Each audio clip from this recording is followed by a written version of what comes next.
Buenos días y bienvenidos nuevamente a Sin Guión. Hoy vamos a hablar de varias tachas, apelaciones, impugnaciones que están deteniendo un tanto a los candidatos a la presidencia y a sus organizaciones políticas.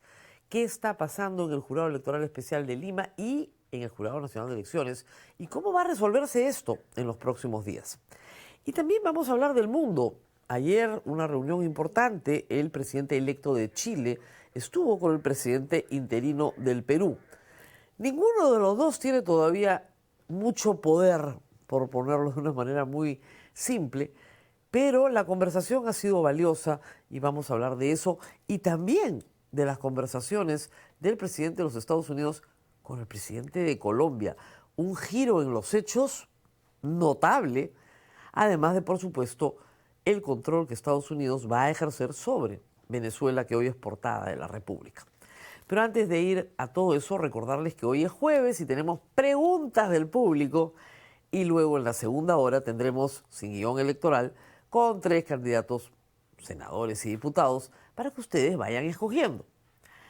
Muy bien, pero antes de todo eso vamos con nuestro auspiciador de hoy. Como la industria no puede detenerse, necesita soluciones reales. En Edipesa encuentras todo lo que necesitas para seguir produciendo. Soluciones para el sector minero, agrícola, construcción, automotriz, energía y carpintería industrial. Un solo proveedor y múltiples líneas de productos a nivel nacional con respaldo y experiencia y compromiso. Edipesa impulsando la industria a nivel nacional. Muy bien. Y vamos a las noticias electorales, lo que está pasando en los jurados electorales especiales y cómo esto comienza a tener un impacto en la campaña. Plancha presidencial de Avanza País en problemas. ¿Qué pasó? Esta es una noticia que ya tiene algunos días, pero que todavía no ha sido resuelto. El jurado electoral especial, en el caso de Avanza País, ha recibido una tacha porque el señor Williams ha declarado que sus ingresos anuales son 187.200 soles, mientras que sus colegas parlamentarios en la misma lista declaran que son 423.000 soles.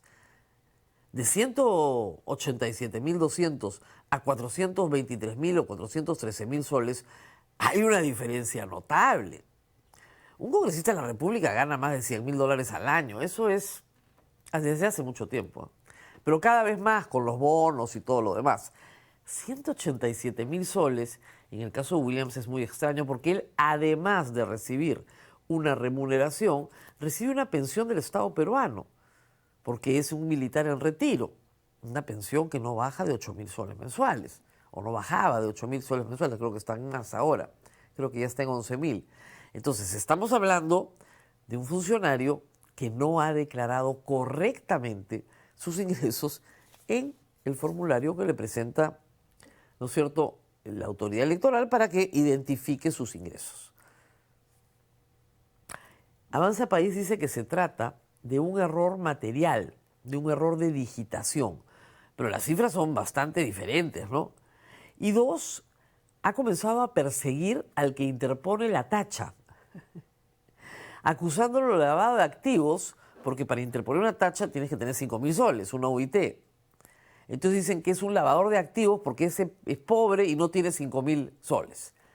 En vez de responder por el problema real. Es absurdo, ¿no es cierto?, que no quisieran que se sepa cuáles son los ingresos de su candidato presidencial si todos sabemos el escándalo que había en el Congreso justamente por una ley que estos mismos militares en retiro se han aprobado para recibir remuneración del Congreso y pensión del Estado peruano, de la Caja de Pensiones Policial Militar, ¿no es cierto?, para recibir ambos juntos sin tope alguno, porque antes había un tope, ya no hay tope, ¿no? Ellos aprobaron su ley, todo el Perú los ha visto. Tienes que llenar un formulario y pones 187.000 soles cuando tus colegas que se están postulando en la misma lista a la reelección ponen 413.000, 423.000 soles al año. Es una diferencia bien grande, ¿eh? Estos errores pueden costarle la participación política Avanza País. Muy bien, siguiente, Partido Aprista. El Jurado Electoral Especial declaró inadmisible la lista de candidatos del APRA, que incluye tanto al candidato presidencial como a Mauricio Mulder y a otros más. ¿Qué ha pasado? El problema es que aquí no se trata de una tacha, sino se trata de una serie de defectos en la presentación de las hojas de vida de estos candidatos. Se les ha dado 48 horas para subsanar. Entonces todavía están dentro del plazo de subsanación y esperemos que subsanen. Si no subsanan, no pueden participar, lo cual agravaría mucho la situación del APRA. Pero entiendo que el Partido Aprista es un partido con harta experiencia electoral y van a hacer las subsanaciones correspondientes. Pero en muchos casos son subsanaciones de errores casi de forma, ¿no? O sea, no firmar en la fecha, no colocar determinada huella, etcétera, ¿no? Pero han encontrado errores en toda la lista y la han declarado inadmisible por eso. Vamos a ver cómo van. López Aliaga, como ustedes saben, la tacha que se presentó contra el Partido Renovación Popular fue declarada infundada. La tacha tenía que ver con la forma de elección de López Aliaga por problemas de democracia interna. Esa tacha, reitero, fue desestimada por el Jurado Electoral Especial, pero ha sido apelada. La persona que tachó, este ciudadano, Stevens Adriano Sánchez Puertas, ha solicitado en apelación anular la resolución del Jurado Electoral Especial. Vamos a ver cómo les va, pero continúa la impugnación, continúa el litigio. Probablemente les vaya mal, ¿no? Pero por lo menos se han tomado el trabajo de volver a impugnar. Más noticias. Somos Perú. Somos Perú presentaba a la reelección a la congresista Ana Segarra, una congresista muy cercana a José Gerí, de su mismo partido. Sin embargo, Ana Segarra tiene una condena vigente por delito doloso, por falsa declaración en documento administrativo, y la condena está vigente. Afuera, ¿no? Ella postulaba por Loreto, ¿no es cierto?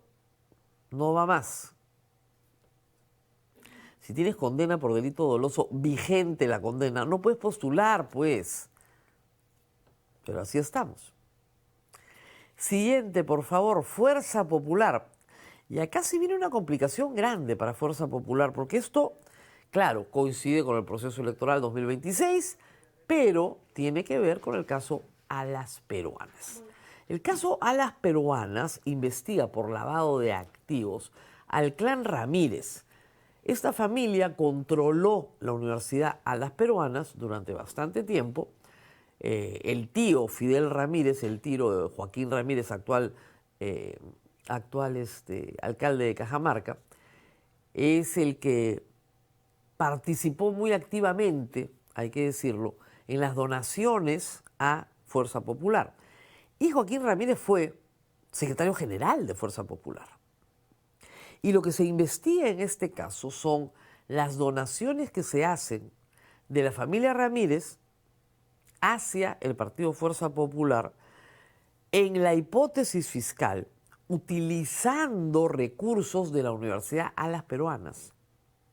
Es decir, que la familia Ramírez extraía dinero de la universidad, lo entregaba al partido político en la hipótesis fiscal, con la intención de que, una vez ganada la presidencia, se beneficiaran de muchas formas, entre otras que les permitieran seguir operando como universidad.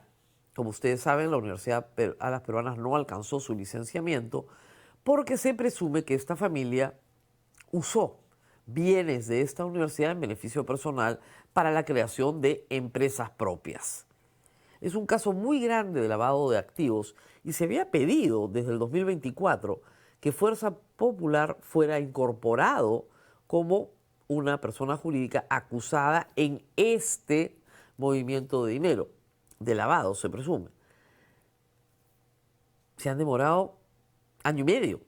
Y finalmente ayer se ha conocido que va a ser incorporada desde la semana pasada. ¿Qué va a alegar Fuerza Popular? Un asunto que también es bien serio y que tiene que ser considerado por el próximo Congreso. Este Congreso, los partidos que están hoy en el poder, que manejan el Perú, porque son los que manejan el Perú, se hicieron aprobar una ley, ellos mismos se aprobaron una ley, perdón, para no tener responsabilidad penal. Son partidos políticos que no tienen responsabilidad penal. Así de simple. Hay algunas personas jurídicas y también yo les diría actividades que han sido sacadas del ámbito penal en este ejercicio de 5 años. Como personas jurídicas, los partidos políticos. Los partidos políticos no pueden cometer delitos en el Perú. Ustedes dirán, ¿pero por qué? Y si cometen delitos, no son pasibles de examen en ninguna parte. No tienen sanción. No tienen sanción. Ustedes dirán, ¿pero quién más no tiene sanción? La minería ilegal. La minería ilegal puede ser perseguida por delito ambiental que tiene menos de 4 años de condena. Si yo organizo un grupo criminal para traficar influencias, tampoco tenemos sanción penal. No hay el tipo penal organización criminal para traficar influencias. Y así podría seguirles contando. Un patrón de conducta de este Congreso es sacar del ámbito penal actividades que les atañen a ellos mismos. Por lo tanto, presumo que en este caso, Fuerza Popular lo primero que va a decirle al juzgador, en realidad la Fiscalía en este momento, la Fiscalía pidió al juez que se incorpore, pero le van a decir al juez, señor, no nos puede incorporar porque los partidos políticos no pueden cometer delitos. Y esa va a ser su defensa. La gran pregunta que nos tenemos que hacer es ¿qué vamos a hacer con esa ley en el próximo Congreso? Obviamente derogarla, pero no la puedes derogar si no tienes partidos que se comprometan en la derogatoria de leyes que eximen de responsabilidad penal a partidos políticos. Yo tengo la teoría de que estos partidos que están hoy en el Congreso jamás cambiarían eso. Ellos votaron a favor. Por eso, por estos no. Vamos a ver qué pasa. Vamos a ver si los demás partidos se comprometen en la modificación sustancial de estas normas que eximen de responsabilidad penal a los favoritos del régimen, ya sean mineros ilegales, ya sean traficantes de influencias en banda o ya sea partidos políticos. ¿Qué más? Finalmente se convocaron elecciones municipales, regionales para el próximo 4 de octubre y ayer se anunció una primera candidatura. Susel Paredes ha anunciado que se lanza a la alcaldía de Lima con Ahora Nación y que obviamente esto la saca de la competencia, ya entendemos, de la competencia nacional. Ha preferido regresar al fuero municipal y ahí se postula. La tendrá difícil porque Carlos Brus ha anunciado ya hace mucho tiempo que va a candidatear como alcalde de Lima. Y es en las encuestas muy preliminares hoy el favorito. Sin embargo, comienzan a emerger candidaturas municipales, provinciales, y van a emerger también candidaturas a las gobernaciones regionales muy pronto. Los procesos se van a montar uno sobre el otro, pero los vamos a tener que manejar juntos, aunque la prioridad hoy día está en las elecciones generales. Y les diría que más que preocuparnos por quién va a ser presidente del Perú, porque eso con este Congreso y este diseño es irrelevante, nos tenemos que preocupar de quiénes van a ser senadores, porque de ellos depende la permanencia en el poder o no de quien elijamos presidente de la República. Y también tenemos que estar muy atentos a los compromisos de los candidatos a la primera y segunda vicepresidencia. Porque si ellos no renuncian, se quedan en el poder, aun cuando no hayan sido elegidos como presidentes de la República. Si ellos renuncian, convocamos elecciones. Esa es la gran diferencia. Muy bien, vamos a la pausa. No se olviden que hoy día tenemos preguntas del público, también tenemos sin guión electoral. Pero antes de ir a las preguntas del público, vamos a hablar de el Perú y el mundo. Pausa y volvemos. ¿Sabías que puedes encontrar todo en Edipesa y producir en todo el Perú? Te cuento 5 pepas para arrancar el año con Edipesa. Pepa 1. Edipesa cuenta con 33 sedes a nivel nacional y 46 años en el mercado, brindando soporte técnico, disponibilidad inmediata y soluciones industriales confiables en todo el país. Pepa 2. Para proyectos de construcción, Edipesa ofrece retroexcavadoras, apisonadoras, mezcladoras y mucho más, diseñados de alto rendimiento para tu proyecto. Pepa 3. Para el sector minero, Edipesa ofrece grupos electrógenos, compresores, torres de iluminación y equipos para operación 24/7. Pepa 4. Para el sector agro, motobombas para riego, motocultores, soluciones de bombeo y mucho más para operación en zonas rurales. Pepa 5. Edipesa cuenta con convenios estratégicos con marcas líderes a nivel mundial, garantizando calidad en cada equipo. Así que ya sabes, Edipesa es sinónimo de maquinaria y soluciones para los grandes proyectos del país. Muy bien, y ayer hemos tenido una reunión, una cumbre muy importante en Lima. Como ustedes saben, el presidente Gerí recibió al presidente Katz en Palacio de Gobierno. Una conversación en teoría informal. José Antonio Kast no es todavía el presidente de Chile. Asume su mandato el próximo marzo. Sin embargo, las declaraciones de José Antonio Kast durante la campaña encendieron varias alarmas y generaron una enorme preocupación. Kast es un político de derecha y es un político que tiene al problema de la migración venezolana como uno de los ejes de su campaña.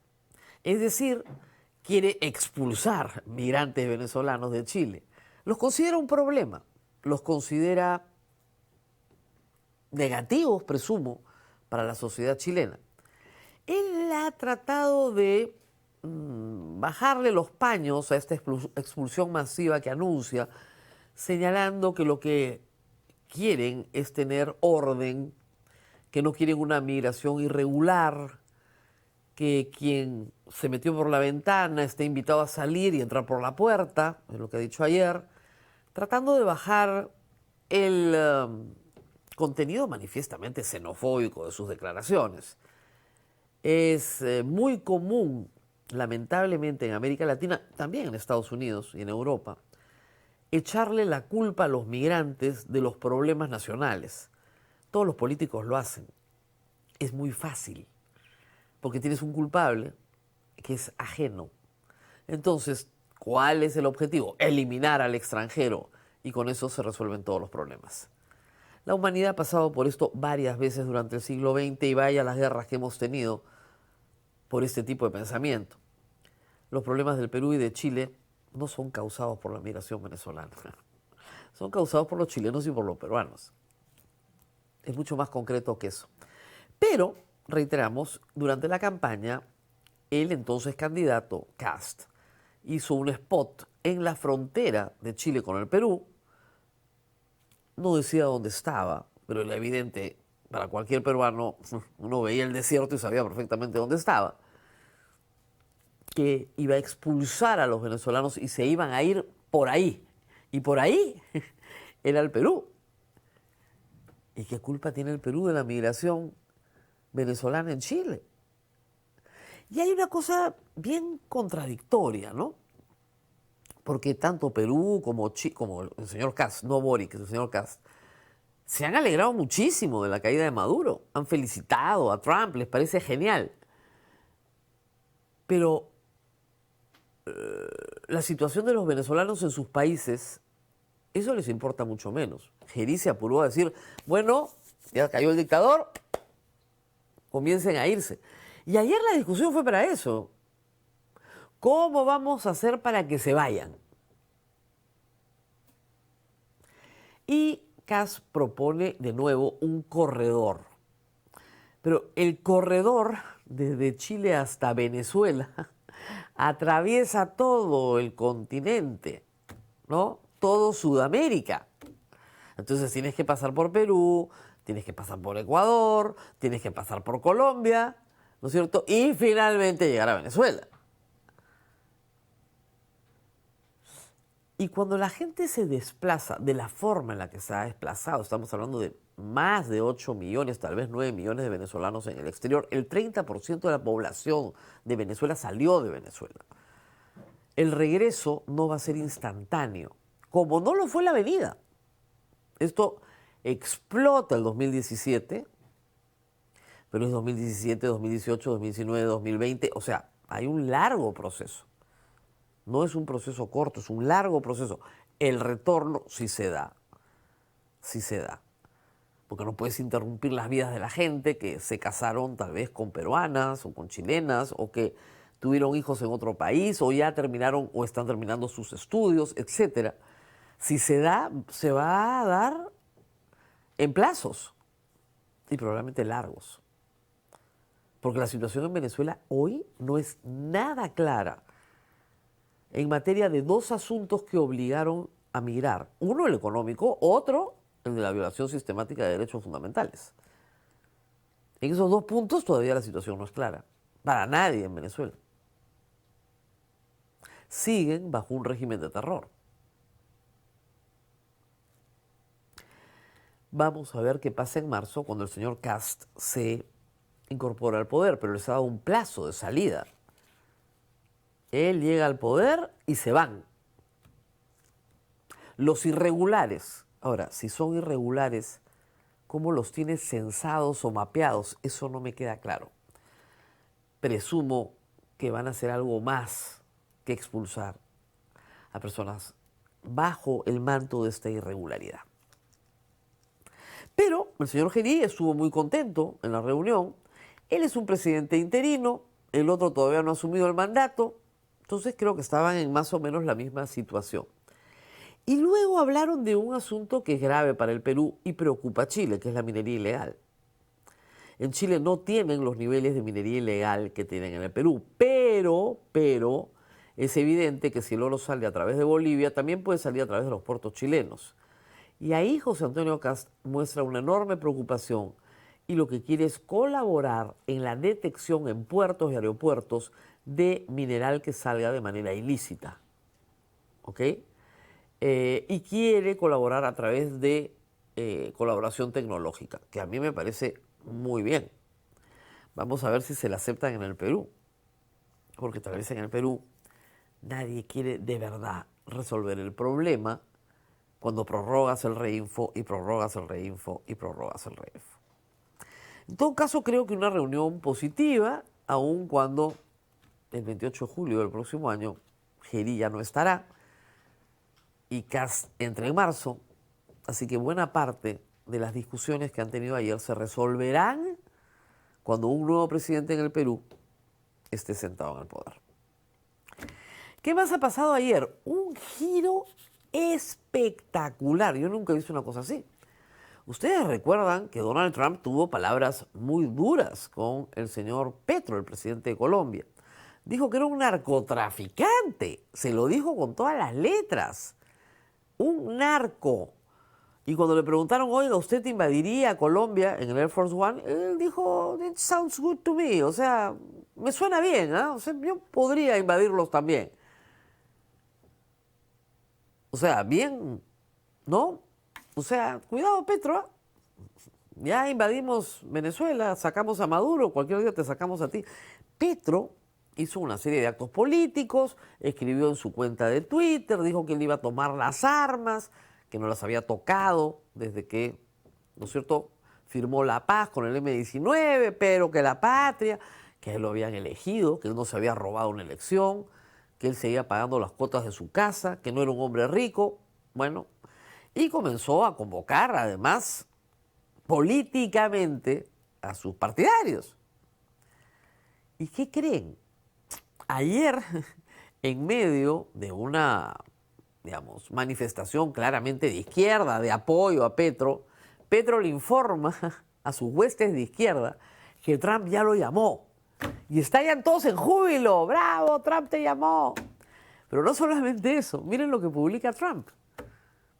Fue un gran honor ¿Un gran honor? Ya no entiendo nada. Fue un gran honor hablar con el presidente de Colombia, Gustavo Petro, quien llamó para explicarnos la situación de las drogas y otros desacuerdos que hemos tenido, ¿no? Aprecio su llamada y su tono y espero conocerlo en un futuro cercano. Se están realizando los preparativos entre el secretario de Estado Marco Rubio y el canciller de Colombia. La reunión tendrá lugar en la Casa Blanca en Washington, D.C. Oye, el día anterior le sonaba bien invadirlo, ¿no? Y al día siguiente es, qué gran honor, qué lindo hemos conversado, esperamos vernos pronto. Realmente el presidente de los Estados Unidos es muy cambiante en esta, como yo digo, dice muchas cosas, ¿no? Y la verdad es que es desconcertante. Pero, parece ser que han asesorado bien al presidente Trump y le han dicho que no puede pelearse con toda la región. Está bien pelearse con uno, con dos, pero no con todos. Y que bajarle el tono a algo sobre lo cual no tiene ninguna prueba además es lo más conveniente. No hay ninguna prueba de que el presidente Petro, con todos los defectos que le encuentro, tenga relación alguna con el narcotráfico. Ninguna. Y además, no retroceder en esto desacredita el argumento de los Estados Unidos sobre que la detención de Maduro es por narcotráfico. Si todos somos narcotraficantes, si todos somos terroristas, bueno, nadie lo es, ¿no? Así que parece que ha tenido un buen consejo. Y finalmente, ayer, PDVSA, la estatal petrolera venezolana, en un comunicado mucho más, digamos, aséptico que las declaraciones entusiastas de Trump, ha reconocido, ha confirmado que efectivamente tiene negociaciones con empresas petroleras de los Estados Unidos para vender su petróleo. ¿Qué pasa? ¿Por qué esto es tan complicado de entender? Porque Estados Unidos y Venezuela han tenido una relación muy tensa respecto al ingreso de petróleo venezolano a Estados Unidos. Han comenzado a declarar en cuarentena a determinados buques, han declarado en cuarentena, en embargo, en determinados momentos, y las empresas norteamericanas que querían, ¿no es cierto?, extraer petróleo o importar petróleo a los Estados Unidos desde Venezuela necesitaban una licencia especial dada por el gobierno de los Estados Unidos para superar este embargo. Y ese es el caso de Chevron. Lo que dice PDVSA es que siguiendo el modelo de Chevron van a tener otros permisos las empresas americanas. El permiso se lo tiene que dar Estados Unidos para poder comprar en Venezuela. Y eso es lo que va a suceder. Venezuela, lo ha dicho Delcy Rodríguez, no tiene ningún inconveniente en venderle a Estados Unidos. Ninguno. Pero Trump ha estado en las últimas 24 horas dando muchas declaraciones, a veces incluso hasta contradictorias, como lo que hemos visto con Colombia, sobre cómo va a ser el control de Venezuela. Ayer el secretario de Estado, Marco Rubio, se presentó al Congreso y explicó 3 fases de un proceso que todavía a muy largo plazo terminarían en elecciones. Pero lo primero que quieren es la estabilidad económica a través del petróleo, han sido clarísimos en eso. Luego, una estabilidad política que se tiene que ir construyendo y finalmente elecciones. Y es sobre esa estabilidad política que la oposición, que está en el exilio, reclama la inmediata liberación de todos los presos políticos que hay en Venezuela. Se calculan casi 900 personas. Entre ellas el yerno de Edmundo González, que ha cumplido ayer 1 año detenido por ser el yerno de Edmundo González, no ha cometido ningún delito. Y creo yo que la presión de la oposición venezolana en el exilio va a tener su peso. Si no liberan a presos políticos, es poco serio lo que está haciendo Estados Unidos en Venezuela. Muy bien, vamos a la pausa y regresamos con preguntas del público. No se olviden de sus likes. Tengo que decirlo, porque si no me llaman la atención. Que el algoritmo no nos separe. Denle like al programa y vamos con sus preguntas. Pausa.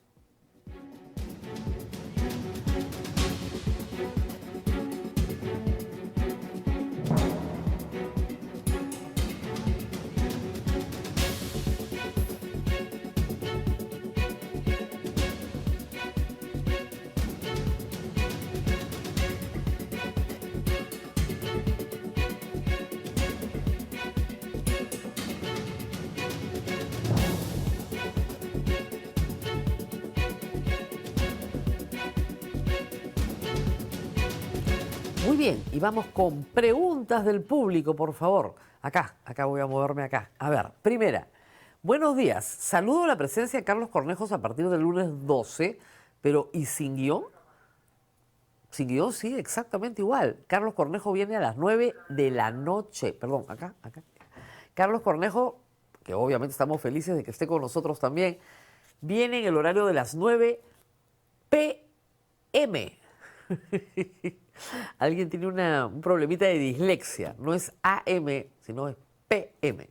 Sin guión, como siempre, a las 8 de la mañana. Sin guión electoral a las 9 de la mañana, porque hemos hecho este espacio justamente para que ustedes conozcan a los candidatos hasta las 9:45. Luego viene Juliana, etcétera, Manuela, Pedro, etcétera. Y en la noche viene Carlos Cornejo, a las 9 de la noche. Siguiente, por favor. Excelente programa, doctora. Si un partido no pasa la valla de las presidenciales, entonces ya no participa en las municipales. Yo creo que sí le van a permitir participar. Esa es una discusión que el Jurado Nacional de Elecciones tiene que arreglar, porque no está arreglada. Lo que pasa es que tú no participas en el año, en el año siguiente al que participaste. Y como las elecciones son el mismo año, entonces sí pueden participar. Pero ya no participarían en ninguna elección a partir del siguiente año. Es decir, pierden la inscripción a partir del año siguiente. Pero todavía eso está en duda. Esperemos que esa, como muchas otras preguntas, sea resuelta de una vez por el Jurado Nacional de Elecciones. De verdad, hay preguntas sobre la valla, hay preguntas sobre el número de senadores que obtienes, hay muchas preguntas relacionadas con la pérdida de la inscripción que no están resueltas, porque la ley no es clara y el jurado la tiene que interpretar. Siguiente, por favor. Doctora, buenos días. López Aliaga ha omitido declarar en su hoja de vida una de sus empresas. ¿Eso conlleva solo una multa o lo podrán retirar de la contienda? Depende del Jurado Electoral Especial y del Jurado Nacional de Elecciones. Miren, para eso hay una justicia electoral. Él puede alegar que es una omisión, un error material, subsanable, en fin, tienen que litigar. No soy el Jurado Nacional de Elecciones para anticiparlo, pero presumo que le darán la oportunidad de subsanar, presumo. Salvo que se pueda probar que había un ocultamiento indebido de información relevante para que usted pueda ejercer su voto. Vamos a ver qué dice el jurado. Pero hay que decir que en elecciones pasadas ha habido candidatos a los cuales se ha sacado de contienda por no declarar una moto, ¿no? Que no se acordaban ni que tenían a su nombre. Porque el jurado cruza información, ¿no? Entonces, oiga, le falta esto, en registros públicos está esto y aquello. Trabajo que, dicho sea de paso, deberían hacer los partidos, ¿no? Obvio. Pero sí ha habido momentos en que el jurado ha sido brutalmente estricto con lo declarado en la hoja de vida. Hay otros en que ha sido más laxo. Vamos a ver. Siguiente, por favor. C. Porles. Doctora, buenos días. Así como había congresista del exterior, ¿habrá senador? ¿Cómo votan los del extranjero por senadores nacional y regional? Gracias.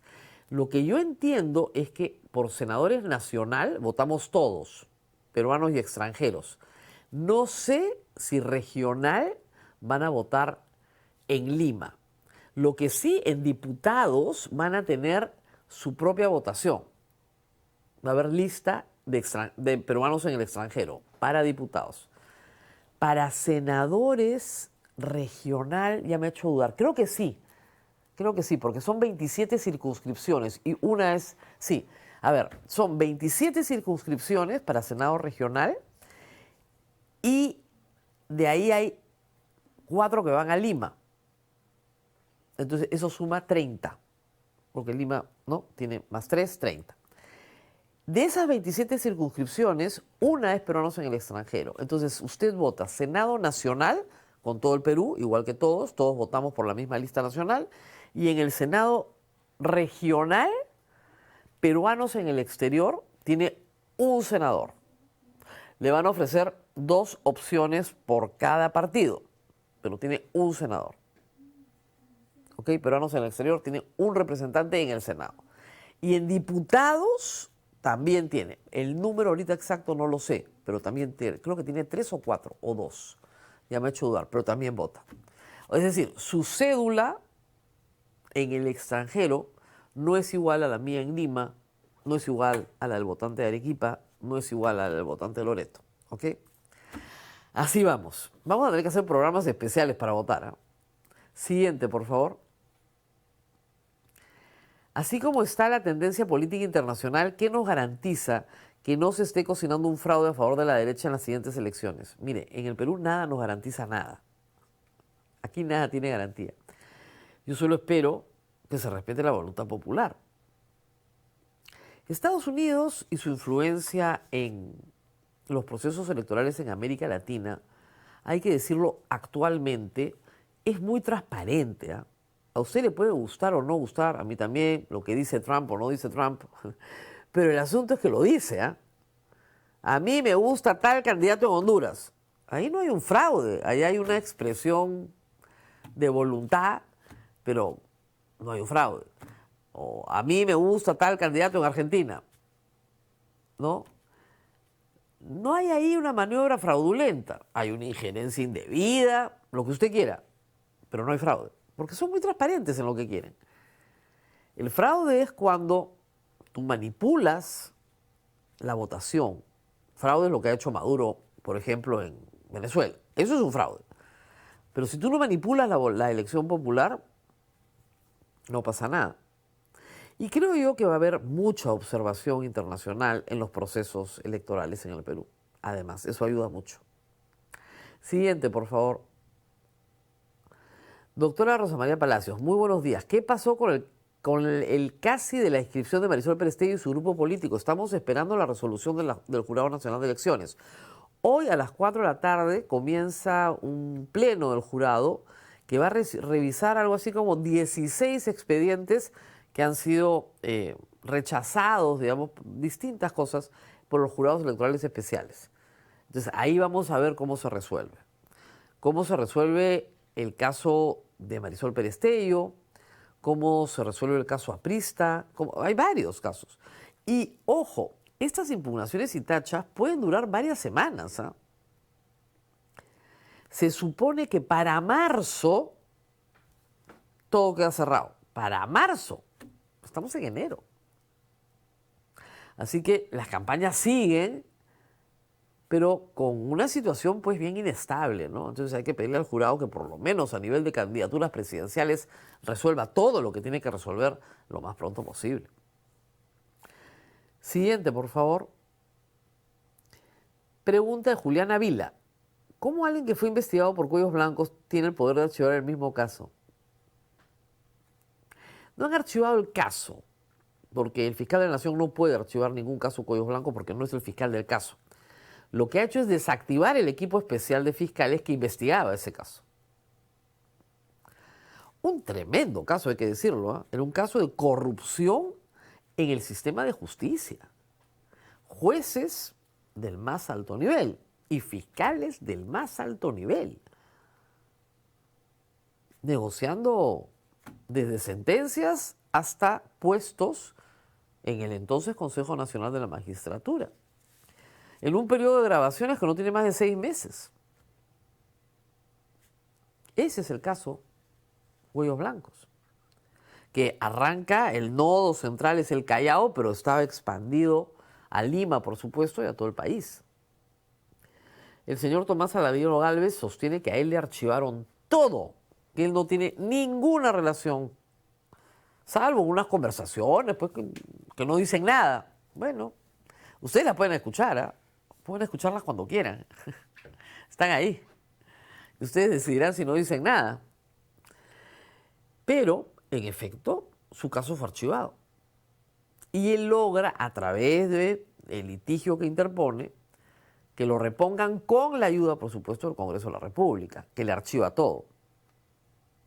Hay que recordar además que Tomás Saladino Gálvez era candidato a la presidencia, había formado un partido que se ha aliado con el PPC. Ojo, ese Ese es el partido de Tomás Alanillo Galvez. Él era el candidato presidencial. Cuando le dijeron, te vamos a reponer como fiscal de la nación, dijo, ya no soy candidato presidencial, listo, bingo, renuncio al partido. Porque obviamente un fiscal de la nación no puede ser político en ejercicio. Está prohibido por la ley. Estaba jugando, ¿no?, varias cartas para retornar. Y cuando retorna, obviamente retorna en el ánimo de vengarse de todos los que lo sacaron del poder. Y eso es lo que tenemos hoy como fiscal de la nación. Ante la tranquilidad de todo el sistema de justicia y ante la tranquilidad del Congreso de la República. Ningún problema. Tomás Alanillo Galvez, además, no cree que haya leyes pro crimen, igual que el señor Geri. No lo cree. Y mientras ellos no lo crean, o sea, si el presidente del Congreso, el presidente de la República y el fiscal de la Nación dicen que no hay leyes pro crimen, bueno, las vamos a seguir teniendo, ¿no? Obvio. Que son leyes, como les expliqué hace un rato, aprobadas para beneficio del Congreso de la República. Siguiente, por favor. Doctora Rosa María, ¿ese permiso que Rospigliosi le da a la policía para poder matar, no habiendo legítima defensa, se puede revertir? Yo creo que sí, ¿no? Es una barbaridad esa norma. Es una barbaridad. Y termina mal. Eso siempre termina mal. Para quien utiliza el beneficio que le da esa norma. Siempre va a terminar mal. Porque siempre va a ser judicializable. Siempre. No puedes disparar a matar a nadie, salvo en legítima defensa. Y la legítima defensa tiene normas. Está regulada hace 1000 años en la ley penal. Desde siempre. Desde los romanos. ¿Ok? Eso está regulado. Y la legítima defensa exonera de responsabilidad cuando se ejerce correctamente. Eso siempre ha estado. Pero no les gusta, pues, en el Congreso la legítima defensa. Quieren ir más allá de la regulación. Para que cualquier policía o militar que use su arma de reglamento no sea sometido a ningún proceso, ni siquiera proceso, a nada. Es increíble. Espero que sea derogado, ¿no? Por supuesto. Miren, el gatillo fácil, ayer ha habido un caso en Estados Unidos de gatillo fácil. En Minneapolis, un grupo de ICE, que es fuerza policial, estaba haciendo una redada para detener a, obviamente, inmigrantes ilegales, básicamente contra los latinoamericanos, y rodean el carro de una señora que se asusta, quiere huir y le meten un balazo y la matan. La señora no era objetivo de la redada, nada. Las imágenes son muy perturbadoras. Le metieron un balazo, punto.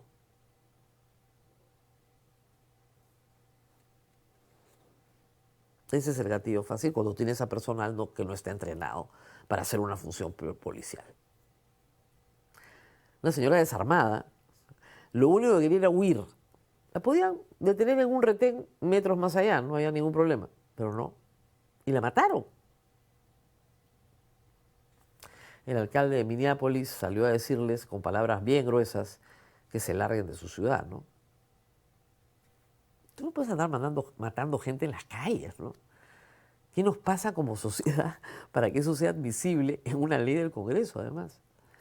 Si un ladrón está huyendo con el botín y la policía lo persigue y el sujeto se defiende a balazos, la policía lo puede abatir sin ningún problema. No porque haya salido esta ley, desde siempre. Muy bien. Siguiente, por favor. ¿Nos podría explicar por qué el Senado tiene tanto poder ahora y es tan importante? Gracias. Excelente programa. A ver, ¿qué pasa? Vamos a explicar algo que es un poquito complicado, pero lo van a entender bien. En la Constitución del 79 teníamos una Cámara de Diputados y una Cámara de Senadores, ¿ok? Las dos eran simétricas, ¿ya? Esta tenía iniciativa legislativa, esta tenía iniciativa legislativa. Y las dos podían revisarse mutuamente. El proceso era bien largo, bien complejo, lo que hacía que el Ejecutivo terminara legislando mucho más que el Poder Legislativo. Entonces, sí, había una mejor calidad, una mayor revisión, una mucha menos observación por parte del Ejecutivo de leyes, pero el proceso era lento. Para la Constitución modificada que tenemos hoy, se siguió un camino que ya había sido propuesto por la Comisión de Reforma Política, por la cual la Cámara de Diputados tiene unas funciones y la Cámara de Senadores tiene otras funciones. Son asimétricas. La Cámara de Diputados tiene la iniciativa de la ley. Los que formulan el proyecto lo formulan acá. Y la Cámara de Senadores revisa. Esa es la idea central. ¿Ok? Haces el proceso mucho más fácil. Esta produce, esta revisa.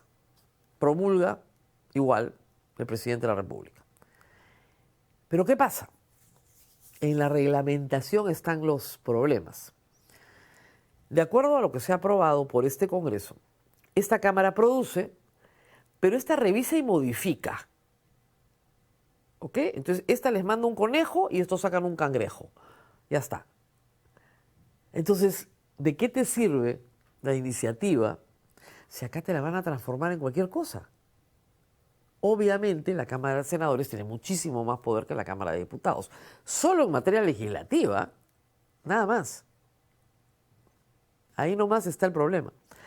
2, revocar el mandato presidencial. Necesitas 2/3 de cada Cámara. ¿Ok? Muy bien, 87 diputados aprueban la revocatoria. Pero esa decisión se tiene que revisar ¿dónde? En la Cámara de Senadores. Ese es el tapón. Si tú controlas el tapón, el agua no se sale de la botella. ¿Ok? Por eso es que es mucho más importante controlar el Senado, porque de 60 senadores, con que tú controles 41, controlas el poder. En una Cámara como la de hoy, de una sola unidad, controlando 87 controlas el poder. Ahora vamos a pasar a un poder que con 41 controla el poder. ¿Se dan cuenta de la diferencia? Si tú controlas la Cámara de Senadores, controlas todo. Además, ¿quién nombra a los miembros del Tribunal Constitucional? 41 senadores. 2/3 de la Cámara de Senadores. Ya no necesitas a la Cámara de Diputados. Ya no necesitas negociar con 130, negocias con 41. Es un superpoder. Defensor del pueblo, contralor, miembros del BCR. Con 41 en el Senado, tienes todo el poder. Si esos 41 en el Senado deciden que el presidente se va, se va. Si esos 41 en el Senado deciden que se queda, se queda. ¿Qué tienes que controlar? A los 41 en el Senado. Que en el fondo, como les digo, tienen todas las facultades legislativas. ¿Qué no puede hacer el Senado? Censurar a un ministro. Eso no, eso lo hace diputados. Interpelación, censura, diputados. Senado, se puede volar al presidente. Para ser senador tienes que tener 45 años, además. O haber sido congresista. Para que los que están ahora pues se reelijan como senadores. Les suena más bonito. Es un súper poder. Con un origen nacional que va a fortalecer muchísimo a los partidos en Lima, porque cuando tú dices nacional, dices Lima, pues, ¿dónde residen esos 30 senadores? Miren las listas. Residen básicamente en Lima. Y un componente regional, que es la otra mitad del Senado. No sé si se entendió, ¿no? Pero a eso nos estamos enfrentando. En otro momento de la historia del Perú hubiera sido un magnífico esquema. Pero cuando tú tienes que en la práctica el presidente de la República no puede hacer cuestión de confianza porque la han abolido de facto con el Tribunal Constitucional, porque solamente puede hacer cuestión de confianza si se la acepta la mesa directiva del Congreso. No se la acepta, pues no hay cuestión de confianza. De facto la han abolido. Con un mandato presidencial que puede ser revocado en cualquier momento sin causa alguna, Tribunal Constitucional, porque con Dina Boluarte sin causa alguna, bueno, con las causas que el Congreso le había archivado 2 semanas antes. ¿Ok? Entonces, este esquema es explosivo. O sea, nos obligan a ir a un parlamentarismo forzado que los peruanos no hemos aprobado y que no ha sido nuestra tradición política jamás. El presidente es completamente débil. Completamente débil. Su única fortaleza es el segundo vicepresidente. Porque si él renuncia, hay que ir a elecciones generales. Se ha legislado muy mal. Yo vengo contándoselos a ustedes hace meses. Se ha legislado muy mal. Y sin ningún mecanismo de disolución del Congreso o de renovación del Congreso. Porque si hubieran introducido un mecanismo por el cual el Congreso se renueva cada 2 años, cada 2 años y medio, para juntar el mandato presidencial a la mitad, perfecto. Ahí bajabas la imposibilidad de un gobierno con un Congreso obstruccionista. Pero hoy por hoy nosotros no tenemos un Congreso obstruccionista, tenemos un Congreso que gobierna. El gobierno es del Congreso. A todos nos queda perfectamente claro que el señor Gerí no gobierna, ¿no? Cree seguramente él que gobierna. Y todos podrían estar cómodos con la figura porque, ¿no? No cae mal, ya está, ya se va. Esa es la situación que tenemos. Por eso les insisto en que tienen que revisar exhaustivamente la lista de senadores por los que voten. Voten por gente que sepa legislar. Si no sabe legislar, ¿qué michi va a ser ahí sentada en el Senado? No, es que va a representar. Estamos hablando de otro juego. Y esas 41 personas que se puedan juntar van a controlar la presidencia del Perú. Por eso es muy importante elegirlas bien. No basta con que sean honrados. Eso ya hay que tomarlo, digamos, como paso absolutamente necesario, pero ya es una condición sine qua non. Ustedes tienen que votar por gente honrada, por Dios. Pero además tienen que ser competentes en legislación. Tienen que saber legislar. Y tienen que saber elegir a personas, altos funcionarios del Estado que no sean corruptos. Y para eso ellos no pueden ser corruptos. Pausa y regresamos. Tenemos hoy día... No, digo pausa porque digo, pero tengo una pregunta más, me dicen. ¿Tenemos una pregunta más? Ya sé que voy a leer la mención, pero pregunto. Acá está Leti. Rosa María, ¿quién se hace cargo de los muertos durante el objetivo de cazar a Maduro? ¿Son soldados cubanos y venezolanos? ¿Trump carga con los muertos? A ver, no hay ninguna sanción para los Estados Unidos por lo que ha hecho. Y ustedes dirán, ¿por qué? Bueno, porque Estados Unidos no acepta la jurisdicción de ninguna Corte Internacional de Derechos Humanos. Y porque tiene poder de veto en Naciones Unidas. El poder de veto que tienen las Naciones Unidas hace que cualquier sanción que pueda acordar todas Naciones Unidas contra Estados Unidos simplemente no se dé.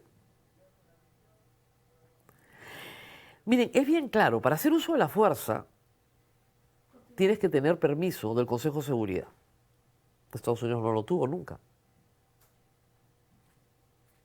Ha hecho uso de la fuerza violando el orden internacional que tenemos desde que se terminó la Segunda Guerra Mundial. Porque lo que se pacta es que nadie se agrede. ¿Ok? Los países reconocen soberanía y nadie se agrede. Si tú agredes a otro país, estás faltando a tus compromisos internacionales.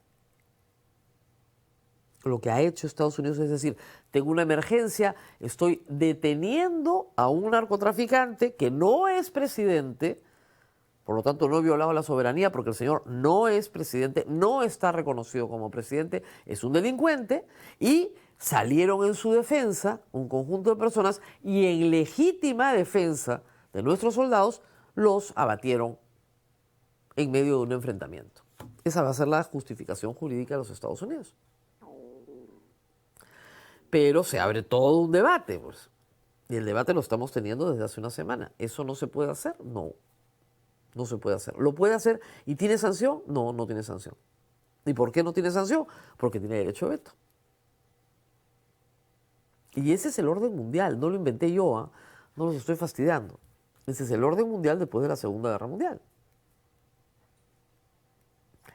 Ahora, hay contrapesos. Evidentemente, esto no le gusta a China, no le gusta a Rusia, que también están en el Consejo de Seguridad y que también tienen derecho de veto. Lo que se teme es que más bien la conducta sea contagiosa y que mañana China ingrese a Taiwán, pasado Rusia ingrese a Ucrania, bajo el mismo argumento. Eso es lo que se teme. Muy bien, ahora sí, vamos a leer la mención y regresamos con Sin Guión Electoral. Y vamos con Edipesa. Como la industria no puede detenerse, necesita soluciones reales. En Edipesa encuentras todo lo que necesitas para seguir produciendo. Soluciones para el sector minero, agrícola, construcción, automotriz, energía y carpintería industrial. Un solo proveedor y múltiples líneas de productos a nivel nacional con respaldo y experiencia y compromiso.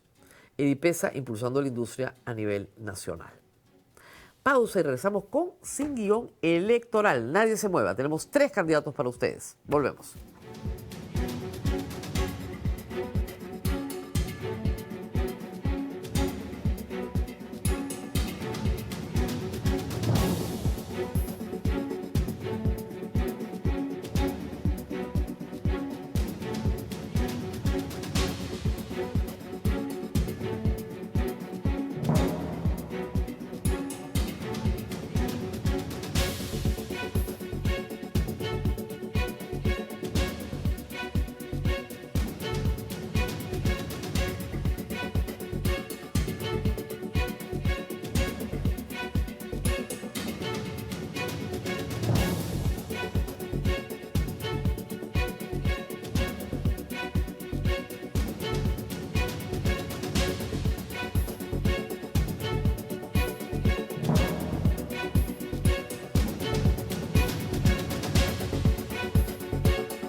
Y yo tengo el gusto de presentar a un viejo político que empezó su carrera cuando yo empezaba a cubrir campañas presidenciales en el año 2000. Estamos con Luis Guerrero, viene por Perú Federal en esta oportunidad, pero él ya ha sido congresista de la República en los buenos tiempos, como me dijo. En los tiempos más difíciles del Perú, fue congresista en el año 2000 por Somos Perú y luego fue congresista del 2001 al 2006 por Perú Posible. Y se retiró 20 años de la política y ahora regresa a esta mesa. En los 90, hay que decirlo, fue alcalde de Cajamarca y ahí, en ese trabajo en la Asociación de Municipalidades, conoció a Alberto Andrade y se unió a él en todo lo que significó el apoyo para recuperar la democracia y finalmente en la marcha de los 4 suyos. Todo este protagonismo lo llevó al Congreso y en el 2006 se regresó a Cajamarca y se retiró. 20 años después está en esta mesa. Gracias por estar con nosotros. ¿Por qué está de regreso? Rosa María, es una muy buena pregunta que he tenido que responder a todos los ciudadanos, hombres y mujeres del Perú, que me han escrito, en que tengo que hacer algo. Que está bien, pues, estoy en mi vida privada, estoy haciendo todo, pero que tengo que salir para enfrentar esta terrible corrupción, la inseguridad y el terrible centralismo del Perú. 72 años. ¿Qué ha hecho en los últimos 20 años? Me he dedicado básicamente a la actividad privada. ¿Le ha ido bien? No he estado lejos de la actividad política, en las actividades regionales, municipales, ayudando, apoyando, todo lo que se puede. Pero básicamente demostrando que en el Perú sí es posible, desde la actividad peruana, empresarios peruanos pueden construir nación, pueden hacer país y podemos desarrollar la empresa y la industria en el Perú. Claro, usted era un empresario y ha dicho, bueno, lo convencieron. Ahora, ¿cómo lo convenció Perú Federal? Habiendo Mira, tantas opciones, ¿no? No, mira, Perú Ahora, que es el partido original de toda la vida, Así no he es. tenido otro partido, y así participé con Alberto Andrade, así participé con Perú Posible, y así dirigimos la marcha en los Cuatro Suyos. No nos inscribimos, No. saqué el kit y tan difícil. Se necesita mucho dinero, no logró los recursos que teníamos, y dijimos, ¿qué hacemos? Entonces, mi amigo Virgilio Acuña de Perú Federal tampoco se logró escribir. Claro. Y como somos amigos, digo, vamos juntándonos, el federalismo con la descentralización van de la mano, nos juntamos y nos inscribimos. Y así llegamos. Y lo más importante... Pero él es de Tacabamba, usted es de Chota, ¿no es lo mismo? Bueno, es lo mismo, cerquita, son nomás 30 kilómetros. Pero finalmente lo que más me animó era que era necesario tener una figura nueva como presidente de la República, que sí podíamos hacer algo. Y ahí es donde Armando Macea aparece en toda la escena, porque lo conozco a Armando desde el año 1993, cuando redacta el himno a Cajamarca, Ya. y un alcalde. Y ganó el concurso nacional, y desde allí empecé a conocerlo. Es y un empecé a personaje seguirle. muy polémico por su manejo de Abdai, ¿sabe? ¿No? Pero bueno, ABDAI es una asociación de artistas, como tú conoces.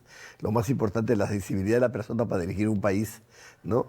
En este caso, Armando la tiene toda la sensibilidad, tiene el humanismo. No se cataloga ni de las izquierdas ni de las derechas. Él quiere hacer lo mejor por el Perú, porque a estas alturas, como está el mundo, decir quién es de derecha, quién es de izquierda, es bien complicado. Su actitud es la que vale, porque hay ultraizquierdistas que se ha convertido en ultraderechistas. Pero Virgilio Acuña siempre se ha declarado de izquierda. Está bien, por eso mismo, recoger toda la parte positiva de la izquierda, la sensibilización social, todo Usted lo de que se joven aporte. fue muy de izquierda. Yo, por supuesto, yo Muy, vengo de muy vanguardia izquierda. revolucionaria, de donde es ¿De el actual vanguardia? presidente del Congreso de la República. Ah, usted a Rospi lo conoce de antes. Por supuesto, ultraizquierdista extremo. Y ahora ultraderechista, ¿te puedes imaginar? Siempre las personas de extremos Bueno, se van a los extremos. Se van a los... El Se que van es a los extremo. extremos. Ah, pero usted era de vanguardia revolucionaria desde la universidad. Así es, así es. Y luego, bueno, fue un alcalde de izquierda para Cajamarca. Bueno, no, fue un alcalde del Frente Independiente Renovador, donde nos unimos la derecha, la izquierda y el centro en el FIR. Claro. No, fue un gobierno de concertación de Cajamarca. Y además prominero, ¿no? Tampoco, digamos, eso es lo que nos peleamos con todos los antimineros, pues esos que Exactamente. destruyeron a Cajamarca y el Perú, ¿no? No se trata ni de pro ni de contra, simplemente la minería es un recurso natural que Dios nos dio, hay que explotarlo de la mejor manera, de tal manera que el ambiente no contamine el ambiente y haya responsabilidad social, y den los recursos necesarios al país para desarrollar la educación, la salud, las carreteras, todo, sino dónde salen los recursos. Y hablando de Cajamarca, Conga. Qué terrible, ¿no? Bueno, tú sabes que Conga fue Conga, para mí, claro. fue, de alguna manera, estos sinvergüenzas antimineros, ¿no? Que no menciono sus nombres, están presos, ¿no? Conga, agua sí, oro no, Y ahora están sacando el oro todos los informales en Conga. en Conga. Claro, contaminando todo. Terrible, sin pagar impuestos. Sin pagar impuestos. Ese es el modelo de desarrollo. Entonces, te das cuenta que hubo toda la razón necesaria de que el sector minero es un recurso que aporta de manera importante al erario nacional y al PBI, pero necesitamos que la minería también genere valor añadido, valor agregado en el Perú, de tal manera que salgan productos terminados. Pero es el paso siguiente. Tú no tienes nada y vas a exigir de todo a una empresa, nadie va a venir. Entonces eso será un proceso largo que permita desarrollar la industria en el Perú, que lastimosamente aporta solamente el 3.5% al PBI, y un país sin industria es nada. ¿En qué industria está usted? Bueno, básicamente la industria, todo lo que tiene que ver con los bienes turísticos, Ah, ya. toda la parte de bienes y raíces y toda la parte de transformación de productos. Ya, o sea, se ha diversificado. Sí, porque en la diversificación, en un país como el nuestro hay que diversificarse, porque no te funciona uno, te funciona el No, otro. si se metía al turismo y venía la pandemia, la pasaba pésima. Casi nos destruye la pandemia a nosotros, Ah. el sector de la parte de turismo. Casi nos destruye, nos desaparece como desaparecieron cientos de empresas. Yo, por suerte de Dios, nos salvamos y aquí estamos nuevamente. Claro. Pero ahora se quiere meter a los 72 años al Congreso. Bueno, hay que hacer las leyes como te escuché muy bien. ese mensaje que tú das es un mensaje duro. Miren ustedes, elijan a la gente que sabe de legislación, elijan a la gente que es honesta. Para empezar, ¿no? Para empezar, es clave cómo tú vas a poner al defensor del pueblo si eres un corrupto. ¿Cómo vas a poner tú al jefe de la superintendencia de bancos y seguros si eres un corrupto? Y así sucesivamente. Entonces, lo primero que tienes que hacer es mostrar tus credenciales. No nadie es santo ni nadie es perfecto. Usted no tiene ningún proceso penal. No tengo nada. Salió limpio del poder. Todo, salí limpio del poder. La Contraloría me auditó. Tuve yo la Contraloría, después de salir de María Rosa María, fue terrible, pero me auditó. Perfecto. Y me entregó mi credencial. Señor, este está muy bien. Ya. Y tengo mi credencial bien guardadita ahí. Porque una cosa es cuando entras y luego cuando sales. Ahora, salió distanciado ya de Perú Posible, ¿no? Bueno, yo no soy de Perú Posible, soy de Perú Ahora. Hicimos una alianza. Claro, pero lo llevaron, sí, ¿no? Fuimos juntos y lógicamente que en tiempo de Perú Posible recuerda que nosotros tiramos abajo a Rospigliosi. Fue una de las razones que empezamos a terminar. Y segundo, la corrupción que se empezó a desatar dentro de Toledo. El tercer año renunciamos 10 y creamos la bancada de Perú Ahora. Estuvo pues una serie de gente, Ronnie Jurado, estuvo Chávez Sidina, también Anel Taos y otra gente más. Y formamos una bancada muy fuerte y dura en el Congreso de la República. Entonces, de lucha frontal contra la corrupción. Claro, que había ya en el gobierno. Que ya nosotros lo denunciamos. Pronto, si Dios me da la vida, voy a publicar un libro donde mando las cartas a Alejandro Toledo el año 2002, 2003, el año 2001, 2002, 2003. Porque él decía ser descentralista, pero lo era más centralista que nadie. Y sobre el tema del centralismo, ustedes han escogido el lema Perú Federal. Usted sabe que hacer una federación en el Perú es imposible. Claro que sí, no es imposible, pero digamos que es un camino, un sueño, una ilusión que tú puedes caminar a que el Estado funcione mejor, porque el Perú es un país de muchas naciones. Tenemos, como tú sabes, muchos idiomas y muchos dialectos. Además, quería decirte hoy día una cosa, porque tú has sido en mis tiempos una de las que más ha sido firme en su posición, que la descentralización. Yo no sé por qué nadie dijo nada del prevaricato que hizo Alan García en 2007. Derogó la ley de descentralización el 7 de enero. Hoy día es 7, ¿no? Sí. El 7 de enero de 2007, con un decreto supremo, derogó la ley de descentralización. Se acabó el proceso de centralización que iniciamos con la ley que Lo que propuse. pasa es que fue un proceso que tuvo, como usted sabe, muchas carencias. Sí, Cuando se le preguntó muchísimas. por referéndum a la gente si quería hacer macroregiones, la gente dijo que no. Claro, pero recuerda, Rosa María, que en el proceso, en la ley de descentralización dice que es por etapas. No, claro. Y eso de la macroregión estaba previsto no tan rápido, sino era un proceso en el cual tenía que desarrollarse las obras de infraestructura, mercados, todo para que exista competencia, exista empresa y se sientan la necesidad pero de el país unirse. dijo que no, Sí, no pues, quería. Por eso te digo, pero un decreto supremo que nadie dijo nada.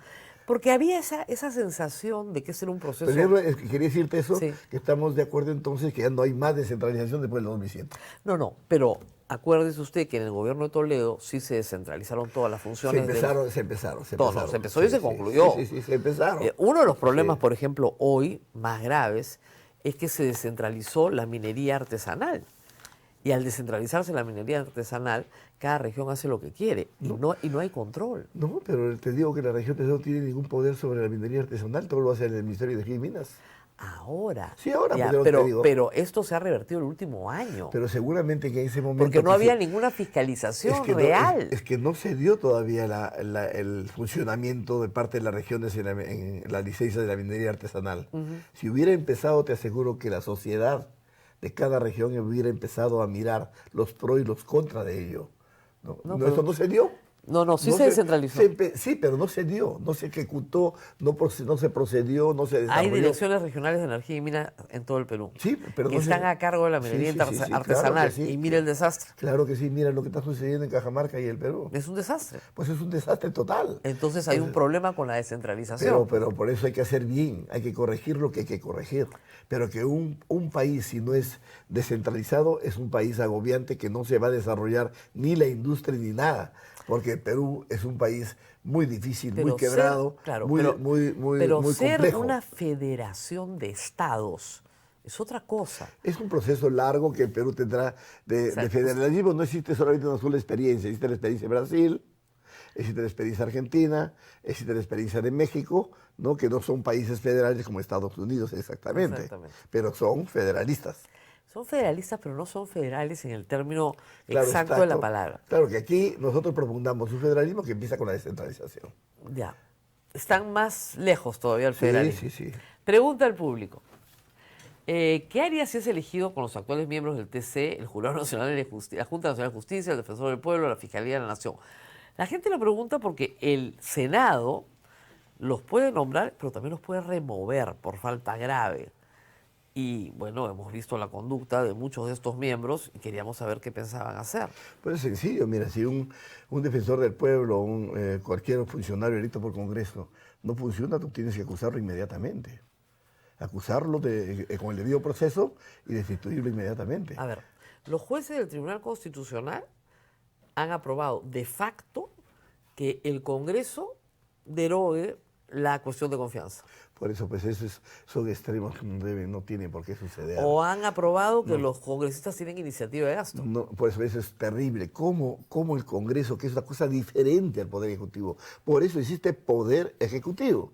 El Poder Ejecutivo, como su nombre mismo lo indica, ejecuta, aprueba su presupuesto y propone al Congreso de la República para que lo revise. Lo revise, pero no puede cambiarlo. No, pues, pero lo cambian. No puede cambiarlo. Y se supone que el congresista que tiene una labor de representación, en este caso un senador o un diputado, tiene su labor de representación, traslada los pedidos de su pueblo, del pueblo, hacia el Ejecutivo. Hacia el Ejecutivo, pero no al Congreso. No, hacia el Ejecutivo para acá que en sea la Comisión de incorporado. Presupuesto negocian. Bueno, es que aquí este Congreso es un Congreso, permíteme, en los 72 años que tengo, como tú has mencionado, es el peor Congreso que he visto en toda mi Siempre vida. decimos lo mismo, pero el señor Soto, por ejemplo, que fue presidente del Congreso, está haciendo campaña en el Cusco diciéndole a la gente, yo les he conseguido 70 millones de soles. ¿Qué cosa hace el jurado? ¿Qué cosa hace la OMP? Eso es un delito. El congresista no ejecuta, no ve el presupuesto, el congresista legisla, representa y fiscaliza. Ahora, de repente no está diciendo mentiras porque Ha conseguido. efectivamente ha logrado que le metan en el presupuesto. Es Seguramente. ilegal, ¿no? Pero como el Tribunal Constitucional les ha dicho a todos que tienen iniciativa de gasto, bueno, pues... Además, Rosa María, es bien importante que el senador o el diputado tiene que pensar en la nación, tiene que pensar en el país. El presupuesto no puede ser un presupuesto que tú das, haces una placita aquí, haces otra cosita acá. Tú tienes que pensar en las grandes obras que el país necesita para poder desencadenar el proceso productivo, que hacer un también país hay industrial. hay que decir que es culpa del MEF también, ¿ah? Pero en el MEF sucede todo, ponen a veces gente ineficiente. Sí. Hay gente muy buena, ¿ya? Pero te digo que los últimos que estoy viendo son gente muy ineficiente, porque los que están ahí tienen que mirar con las regiones y los municipios a que las obras sean obras de impacto local y regional. Es como los alcaldes o los presidentes regionales. Los presidentes regionales se creen que son alcaldes. Empiezan a hacer obras para los alcaldes. Claro. ¿No? Y no es así. Cada uno tiene su función. El alcalde tiene su función. El presidente de la región también y el ejecutivo también. Por lo tanto, las obras o todo lo que se ejecute, el Congreso tiene que mirar que está dentro de la proyección del Perú a 50 años. De tal manera que eso es bien difícil. Esta gente no tiene ni para la quincena. Bueno, es que tenemos que empezar a introducir así ese concepto, porque si no, tenemos lógicamente gente que entra al Parlamento para poder qué hacer, a que reparta el sueldo de los trabajadores, a que haga cosas inadecuadas y engaña a la gente. Y engañe mucho. Muchas gracias, señor Luis Guerrero, por haber estado con Bueno, nosotros. pero permíteme hacer un comercial. Sí, ¿qué número tiene? El número 3. El número 3 de Perú Federal, Senado Nacional. Senador nacional, y Armando Macé, que es el candidato por la cual trabajo, porque actualmente me han dado la responsabilidad de dirigir la campaña de Armando Macé. Ah, muy bien. Muchísimas gracias. A ver si lo trae un día para poderlo entrevistar. Por supuesto, no lo dudes, que me va a traer porque contigo creo que mucha gente puede ganar, aparte de lo que sea, bien formada, tus preguntas bien centradas y siempre apuntas a hacer un periodismo responsable. Muchas gracias. Vamos a despedirnos. No se mueva, por favor. Pausa y regresamos. Tenemos más candidatos para ustedes esta mañana. Nadie se mueva.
Muy bien, y estamos con el siguiente candidato. Se trata del señor Harold Acuache Pérez. Él es candidato a diputado por Primero la Gente. Va con el número 11. Gracias por estar con nosotros. Quería preguntarle, porque estuve examinando sus antecedentes, la información que hay sobre usted, y usted ya postuló al Congreso antes, con Acción Popular. No, en realidad no fue una postulación per se, fue un proceso interno dentro de Acción Popular. En Acción Popular, los 11 años de militancia que he tenido, de los 18 años, me he sometido a procesos internos, los cuales ha sido algo complicado porque, de todas maneras, la militancia, especialmente en un distrito como el mío, San Juan del Lurigancho, ya tenía una cantidad, un candidato interno, ¿no? Y sucede que el tiempo que estuve en Acción Popular hubo la complicación interna de no tener personero legal. Entonces, cuando uno trataba de armar un colchón de votos internos, inscribir y todo lo demás que meritaba el proceso, no se registraban en el organismo. O sea, nunca fue elegido internamente. Participó en las elecciones internas, pero no pudo ser elegido. No, lamentablemente no. Se pudo consensuar de alguna forma, anexar listas. De hecho, la elección a la que tú haces referencia, yo estaba como precandidato y yo renuncio a mi precandidatura, aunque dentro del reglamento electoral no estaba amparado la renuncia de la candidatura, pero yo renuncio por lo que ocurre con Merino, por el merinazo. Entonces fui uno de los pocos candidatos, creo que el único, que da un paso al costado porque sentía que el partido no iba a reconciliarse con la ciudadanía luego de lo que estaba ocurriendo con Merino. Y mire usted que le fue bastante bien, bueno, con Johnny Lescano sacaron 16. Finalmente, Johnny Lescano era una facción del partido que no representaba todas las opiniones. Bueno, ¿no? pero le sacó una buena votación al Congreso.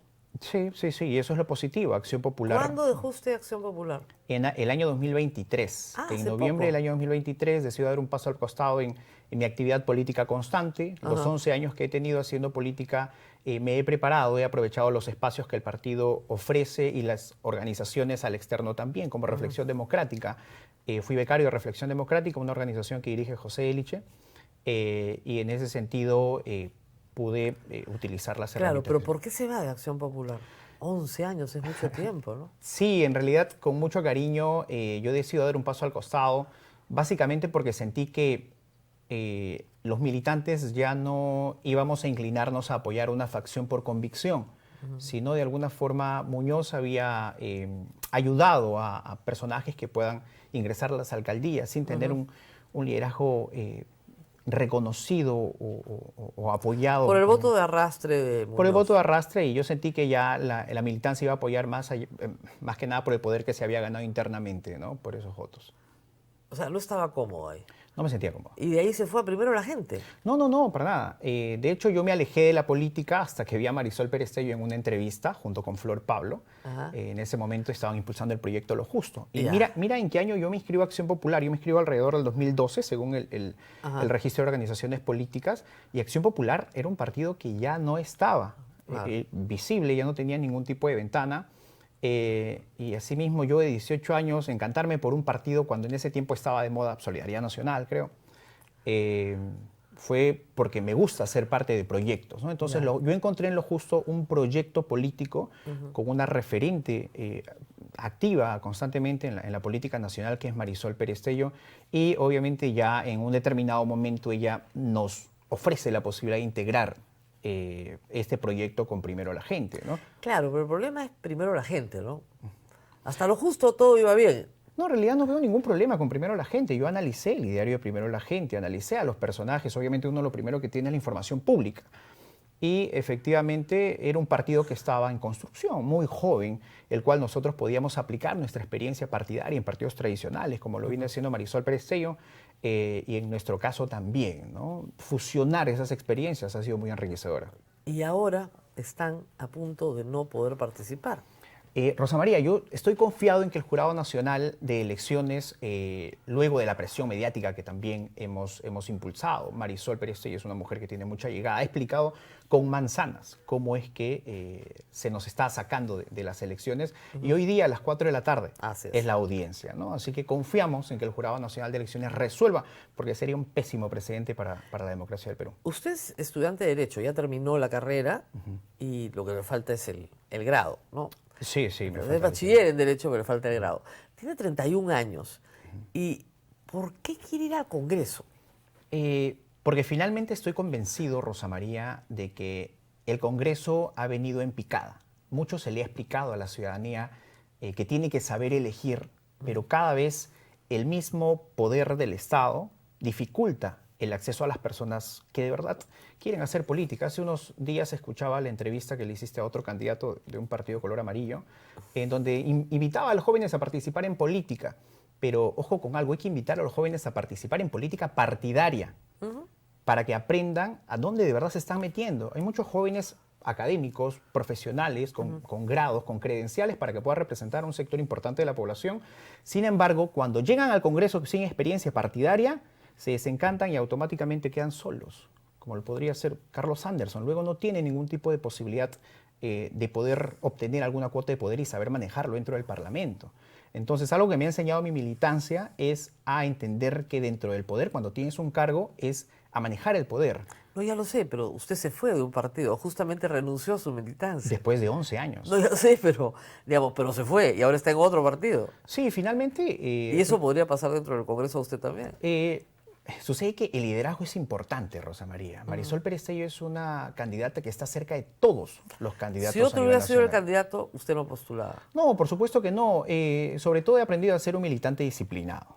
Y algo, porque recuerda que en la interna Miguel del Castillo también formó parte de un proceso interno. Por eso, si Miguel Castillo hubiera sido el candidato, usted ya no participaba. No, ojo con algo. Yo me inscribo sabiendo que Miguel del Castillo podría ser una figura que represente al partido. Claro. Y lo que nosotros... O sea, Marisol siempre fue clara desde el principio. Ella nos comentó de que nosotros íbamos a disputarnos una conversación interna para ver si era o no. Yo no soy borreguito para seguir porque ella se inscribe o no. Recuerda que también hubo un número importante de militantes que se retiraron luego del escándalo de las firmas falsas. No, por supuesto que no. Entonces, particularmente me iba a sentir cómodo, iba a impulsar mi agenda político-partidaria si Miguel del Castillo hubiese sido candidato a la presidencia, ¿no? No se hubiera sentido cómodo. No, sí me hubiese sentido cómodo, por supuesto que sí. Muy bien. ¿Y cuál es su agenda política?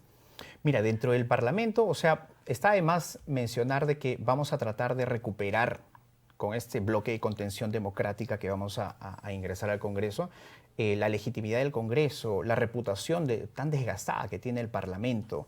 Me gustaría, sí, implementar no solamente mis proyectos de ley, sino apoyar el plan de gobierno, parece que ya se tiene, impulsado por Raúl Molina, que es el presidente del plan de gobierno del partido. Un gran técnico y una gran persona sobre todo. Buscar la forma de articular entre el Poder Legislativo y el Ejecutivo. ¿Qué reformas constitucionales cree que son imprescindibles para poder gobernar? Imagínate que Marisol Perestello llega al poder y ustedes logran una mayoría. ¿Qué reformas constitucionales son indispensables para poder legislar, para poder gobernar? Yo creo que primero hay que hacerle una consulta ciudadana si es que de verdad la ciudadanía está de acuerdo con la bicameralidad. Particularmente yo estoy de acuerdo con la bicameralidad, pero de la forma como se está dando, somos una Cámara de Diputados de títere. Entonces no vamos a tener el poder que de alguna forma necesitamos para generar... Bueno, pueden censurar ministros. Podemos censurar ministros, pero ¿qué más? ¿No? Poco más que eso. Poco más que eso. Entonces, Bueno, tienen que proyectar las normas. Ya en el Senado las van a cambiar, pero por lo menos las tienen que proyectar. y no dejamos de tener poco poder. No, sí, poquísimo poder. Entonces, en ese sentido, Son muchos y tienen poco poder. ese es lo lamentable. Al otro lado son pocos y tienen Pero más tiene poder. demasiado poder. Demasiado, creo yo. ¿No? Un Senado de facto al final. Bueno, y finalmente parte de mi accionar como diputado, y es algo que yo vengo denunciando en mis redes sociales, te invito a que las veas, e invito a que los vean, Las vi ayer. es básicamente el acercamiento que yo tengo con la población, especialmente en San Juan del Lurigancho. Esta capacidad fiscalizadora que sí vamos a tener finalmente me va a servir para, por ejemplo, darle seguimiento al contrato que se tiene con esta construcción del anillo vial periférico.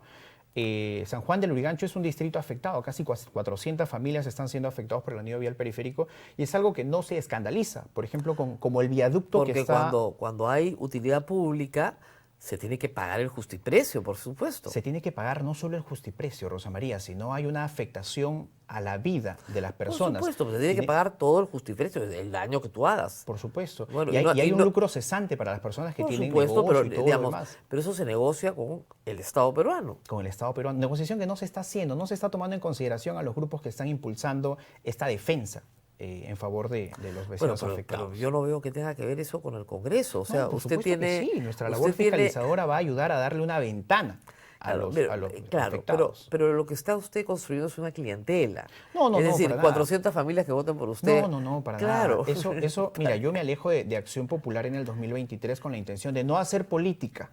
Y en esas circunstancias donde yo ayudo o me involucro en esta demanda ciudadana, ¿no? Sin intención de ser candidato todavía. Imagínate que yo no iba a volver a hacer política. Nada, me costaba inscribirme a otro partido que estaba de moda.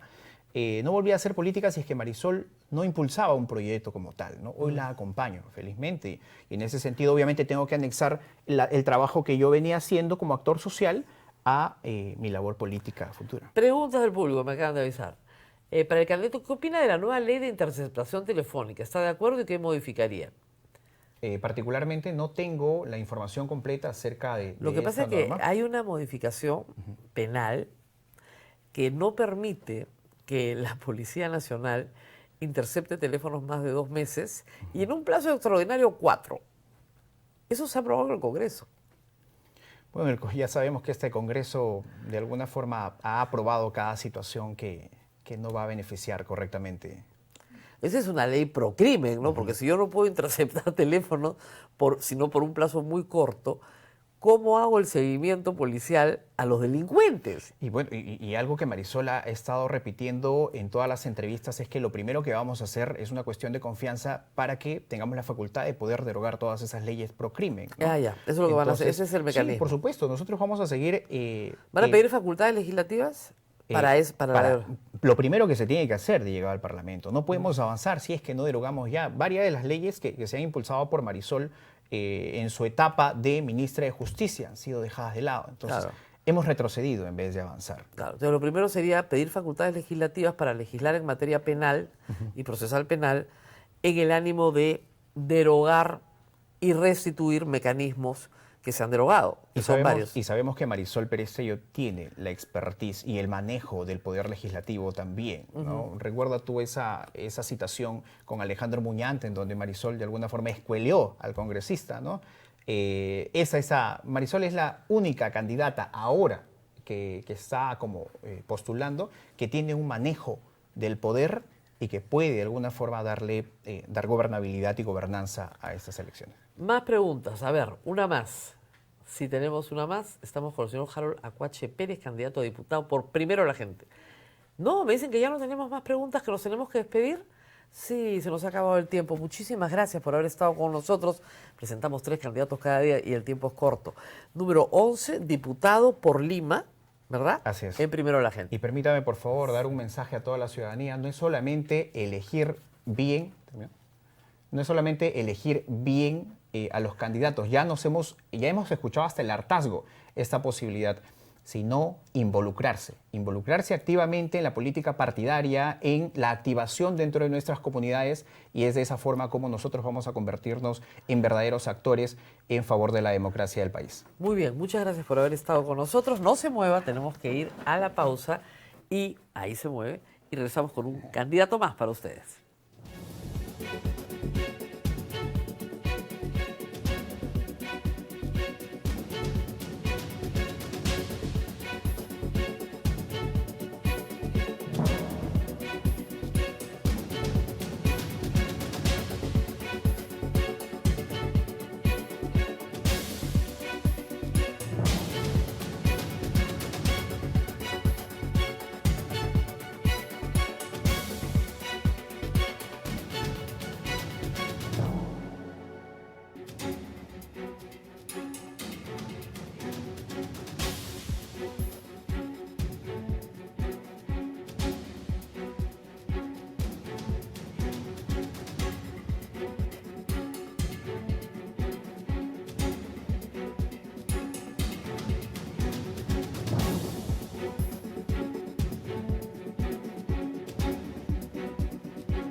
Muy bien, y nuestro último candidato esta mañana es una persona que ya ha estado en este programa por otras razones.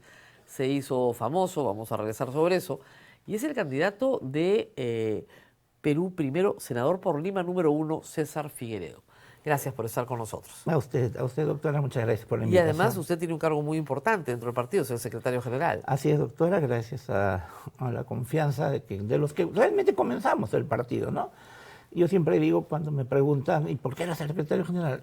Martín era la ficha 1, yo soy la 2. Los comenzamos este camino Claro, pero, desde un principio. Pero usted me dijo el año pasado que no había otra alternativa que no fuera Martín Vizcarra, y mire usted cómo se dieron las cosas.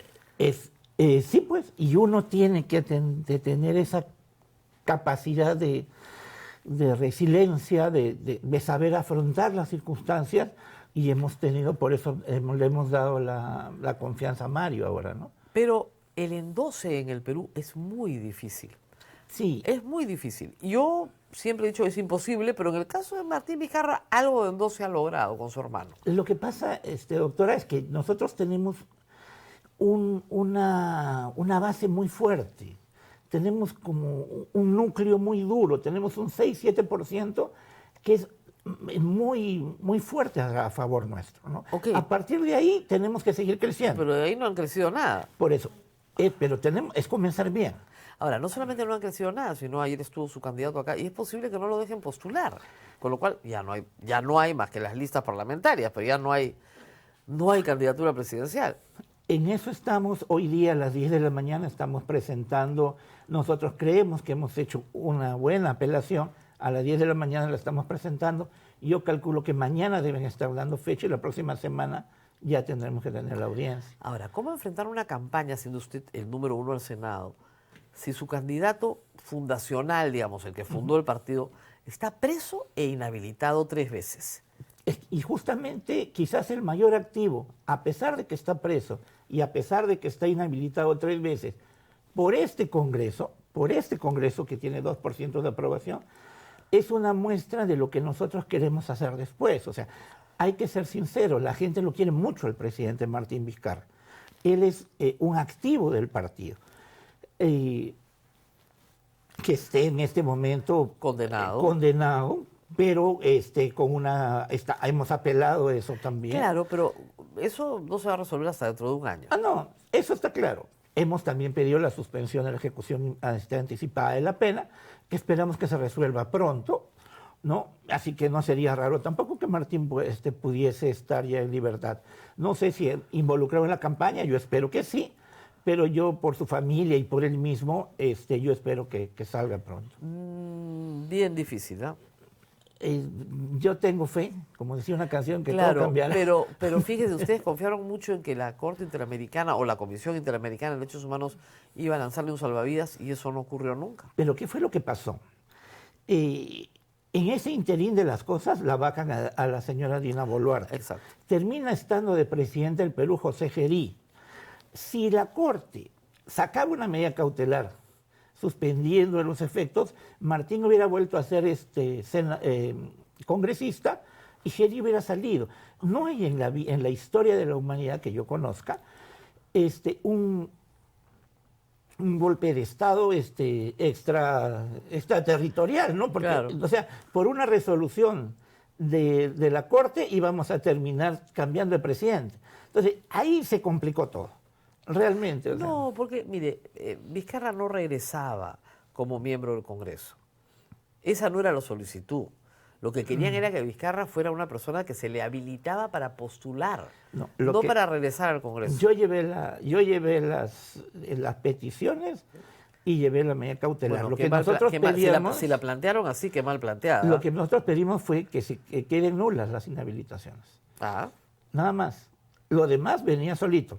Porque, o sea, a raíz de las inhabilitaciones pasaron las cosas que pasaron en este Jurado Nacional de Elecciones, que no lo dejaron para aparecer como fundador, que lo sacaron del padrón, que es una cosa inverosímil, ¿no? El otro día me entrevistaron no sé qué de universidad de fuera del país a preguntarme cuáles antecedentes habían al respecto. el de Fujimori, pues, ¿No? El de Alberto Fujimori. Pero ya con sentencia. con sentencia. Aquí fue antes, con una inhabilitación política, ¿no? Entonces, todas estas cosas han sido como bien decías, un vaivén para nosotros, pero seguimos adelante. O sea, a pesar de todo lo que nos han hecho, a pesar de toda la carga mediática que tenemos, seguimos entre los tres primeros. ¿Esta victimización los favorece? Es que somos víctimas, no es que nos hagamos las víctimas, somos víctimas. O sea, no es que yo me haga ay, me están pateando, no, nos están pateando, pero somos lo suficientemente fuertes como para poner la cara al frente y seguir avanzando. Hablemos de su caso. Usted tiene todavía un caso pendiente, está involucrado en una denuncia del señor Otárola. Ya, esa denuncia de Otárola se está por archivar porque la señorita... Se está por, pero... Usted sabe cómo funcionan las cosas aquí. ¿No? Gracias a Dios eres abogada y muy buena. Entonces, ¿qué ha pasado? La única, digamos, relación en la que a mí me involucraban con todo este problema fue la declaración de una señorita. Decidió Pineo que era su ahijada. Ya, no fue mi hija. Bueno, su Bueno, entenada, una conocida.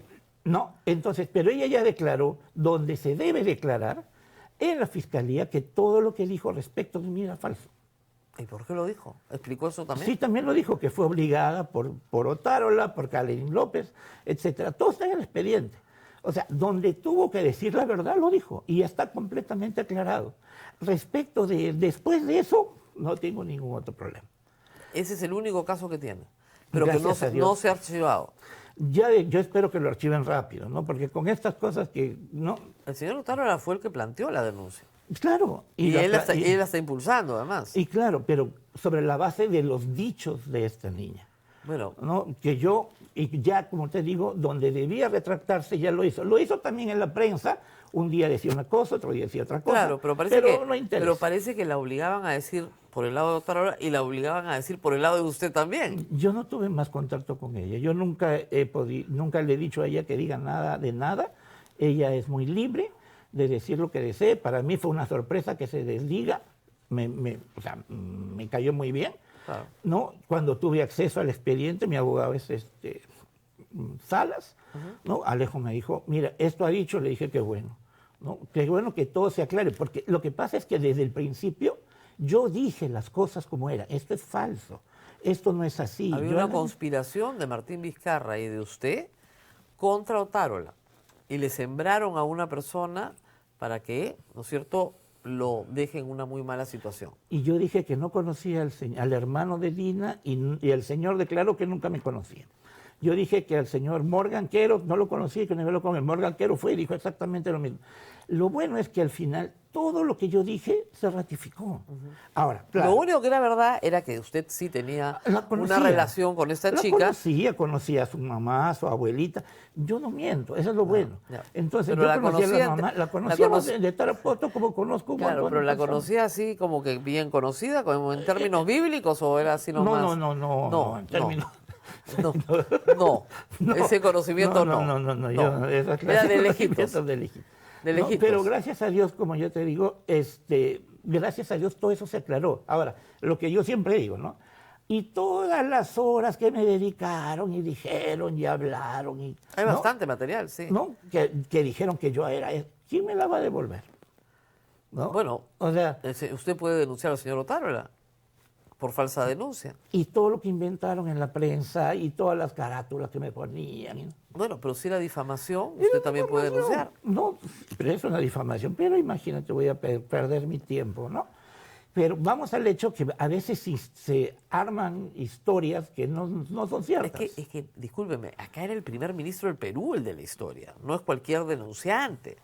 Y denuncia a la hermana de la presidenta, al hermano de la presidenta del Perú. Claro, no es cualquier O denuncia. sea, una bronca entre ellos que terminan a nosotros metiéndonos que no teníamos que ver. Él se indicó claramente Sí. a esa señorita como una persona vinculada a usted y a Martín Vizcarra.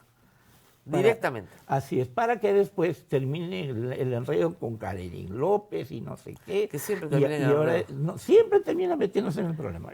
No sé cómo podrá yo. Vamos a ver preguntas del público. Adelante, por favor. Buenos días. Como eventual miembro del Congreso, ¿investigará a los miembros del TC y la Junta Nacional de Justicia que han hecho que la justicia sea una partida del estilo de mercado de la cachina?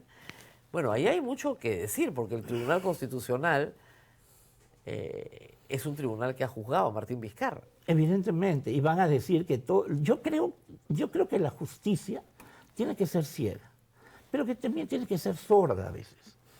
Ciega para no ver a quién a quién vas a justiciar, y sorda para no escuchar a nadie más que a tu conciencia. Porque llegamos al punto en que, como decía el joven que estuvo, ¿no? Nuestra presión mediática, es verdad, ¿no? Yo tenía un profesor que decía que muchas sentencias se escriben en papel periódico, ¿no? Y el juez termina haciendo, uy, a ver qué dice, no, qué dice esto, qué dice el otro. Yo siempre me he negado a creer eso. Yo, lamentablemente... Sobre a mí todo me en jueces pasa. de carrera, ¿no? No sé si en No, el claro. Tribunal Constitucional No, sí, pero ¿no? por ejemplo, el Tribunal Constitucional no está mal. A veces creemos que cambiamos la norma y se va a arreglar todo. Es que no se trata de inventar más leyes. Se trata de encontrar gente adecuada que busque, que Este sepa Tribunal acabar de elegir. Muy bien. Este Tribunal Constitucional, si usted llega al Senado y tiene una mayoría, ¿debería ser destituido por falta grave? Yo creo que uno, por adelantos de opinión, yo creo que por tomar partido, por muchas cosas, sí deberían ser destituidos. Si no todos, muchos. ¿La Junta Nacional de Justicia? También. Ha sido es que no puede ¿El ser. el defensor del pueblo? Mira, el defensor del pueblo está haciendo su mayor esfuerzo de las cosas bien, pero quizás no le está saliendo, ¿no? Y yo creo que cada uno debe ser juzgado por lo que hace.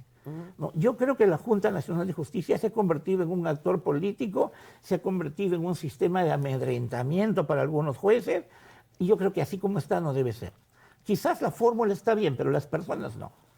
Entonces, sí participaría en una destitución de varios de los actuales altos funcionarios del Estado. Y yo creo que debemos reevaluar. Yo sí estoy completamente convencido, pero sí, no en 4 Acuérdese horas ni usted en 8 que horas, sino... que fue Martín Vizcarra el que convoca una legislatura extraordinaria para que finalmente el Congreso destituya a todo el Consejo Nacional de la Magistratura completito. Claro, pero ojo que no lo destituye él. No, lo destituye el Congreso. Y les dice al Congreso, evalúen ustedes. Claro. ¿Por qué? Porque había un escándalo, ¿no? Era un escándalo que ya no tenía reparación. Ahora, esta gente tiene derecho a su contradictorio, tiene derecho a que se les escuche, tiene derecho a defenderse, sí, con todos los plazos del mundo. No se les va a decir ya mañana pasado traes y la noche vienes a las 12 de la noche. Ahora, usted va a ser senador y Dios te escuche. Martín Vizcarra sometió a referéndum la bicameralidad y el pueblo dijo no. Y sin embargo usted va al Senado. A ver, recordarás que Martín estaba de acuerdo con la bicameralidad, Así es. pero fue el Congreso, para variar, el que comenzó a meter un contrabando para la reelección. De congresistas. No. Que al final lo metieron. Que al final lo metieron y han hecho lo que han querido, y es por eso también que todo esto también tiene que ser revisado. Pese a que yo Dios quiera, voy a ser senador, yo voy a poner a consideración de la gente. Que sea de nuevo el pueblo el que decida si quiere una cámara o dos cámaras. Aunque eso sea la disolución del Congreso. Aunque yo me tenga que ir a mi casa. Ya. ¿No? O sea, se trata de lo mejor para el país. Hay un punto en el que no hemos llegado todavía. Hay un punto en el que no tenemos capacidad de desprendimiento, ¿no? O sea, ya llegué al Congreso, ahora mis obritas, oye, un puente para mi pueblo, ahora para el de mi mamá, y no sé, el Congreso es cualquier cosa. Ahora es quizás el generador de gasto más grande. Viene mi comadre, ya todos los casos nombrados, así hayan estado un mes. Pero no lo importa. acusaban a usted de nombrar a Yaciné, de conseguirle trabajos a Yaciné Pinedo. Está en la fiscalía. Cuando fueron a buscar, todo es absolutamente transparente y ganaba creo que 1.200, 1.300. ¿Usted no le consiguió trabajo nunca? Nada, todo está Nunca. claro. Ya. Todo está claro. ¿Nunca le ha gracias a conseguido Dios. trabajo a nadie? No, Ya. ni Con a la mi ju- hijo, más bien. No, Ni para usted. no, yo gracias a Dios, yo tengo más de 32 años en la administración pública. Creo que tengo documentos firmados desde Fujimori Ya. hasta Sagasti me firmó una resolución. ¿No? O sea, gracias a Dios, y una de las cosas de las que me enorgullezco y siempre le digo a mis hijos, ¿no? Yo creo que en toda mi vida debo haber manejado 12, 13 mil millones de soles y nunca he tenido un informe de Contraloría que diga, usted intervino en esta licitación, usted se llevó 100 soles, usted pidió esto, nunca. De lo único que me gusta es la tontería de que a alguien se le ocurriera y que le había contratado allá a Siri, imagínense. Bueno, muy bien. Muchas gracias por haber estado con nosotros. Vamos a estar esperando el resultado justamente de la resolución del jurado, que probablemente sea la próxima semana ya para el caso de ustedes, porque están apelando hoy. Estamos apelando. Entonces, probablemente la próxima semana tengan una resolución. Esperamos que la próxima semana y seguimos en carrera, ¿no? Igual, resilientes como siempre, a pesar de todo, vamos para adelante. Muy bien, muchas gracias por haber estado con Gracias por la nosotros. invitación. Nos tenemos que despedir, ahora sí, ya no hay pausa, simplemente acá me voy. Muy bien, nos despedimos recordándoles las 3 cosas que siempre les recuerdo. No se olviden de darle un like al programa, por favor, si han llegado hasta acá. No se olviden tampoco de suscribirse a todas las redes de la República. Si están suscritos, les llega inmediatamente el contenido, sea en Facebook, en Instagram, en TikTok, en YouTube, en donde estén. Tenemos un canal de WhatsApp, además, muy solicitado, y por supuesto tenemos en YouTube todo el archivo de los programas para que ustedes los vean y puedan evaluar a sus candidatos. Nos vemos nuevamente el día de mañana.